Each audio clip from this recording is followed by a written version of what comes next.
महात्मा बुद्ध एक गांव में ठहरे हुए थे।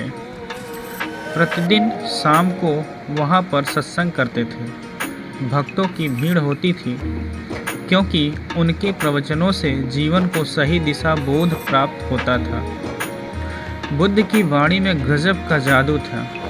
उनके शब्द श्रोता के दिल में उतर जाते थे। एक युवक प्रतिदिन बुद्ध का प्रवचन सुनता था। एक दिन जब प्रवचन समाप्त हो गए तो वह बुद्ध के पास गया और बोला, महाराज, मैं काफ़ी दिनों से आपके प्रवचन सुन रहा हूँ, किंतु यहाँ से जाने के बाद मैं अपने गृहस्थ जीवन में वैसा सदाचरण नहीं कर पाता जैसा यहाँ से सुनकर जाता हूँ। इससे सत्संग के महत्व पर शंका भी होने लगती है। बताइए मैं क्या करूं? बुद्ध ने युवक को बांस की एक टोकरी देते हुए उसमें पानी भरकर लाने के लिए कहा। युवक टोकरी में जल भरने में असफल रहा। बुद्ध ने यह कार्य निरंतर जारी रखने के लिए कहा। युवक प्रतिदिन टोकरी में जल भरने का प्रयास करता किंतु सफल नहीं हो पाता। कुछ दिनों बाद बुद्ध ने उससे पूछा, इतने दिनों से टोकरी में लगातार जल डालने से टोकरी में कोई फर्क नजर आया?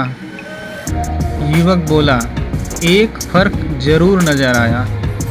पहले टोकरी के साथ मिट्टी जमा होती थी, अब वह साफ दिखाई देती है। कोई गंदगी नहीं दिखाई देती और इसके छेद पहले जितने बड़े नहीं रह गए, वे बहुत छोटे हो गए हैं। तब बुद्ध ने उसे समझाया, यदि इसी तरह उसे पानी में निरंतर डालते रहोगे तो कुछ ही दिनों में ये छेद फूलकर बंद हो जाएंगे और टोकरी में पानी भर पाओगे।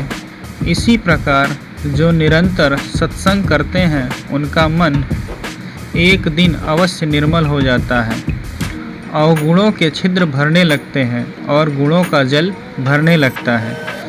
युवक ने बुद्ध से अपनी समस्या का समाधान पा लिया।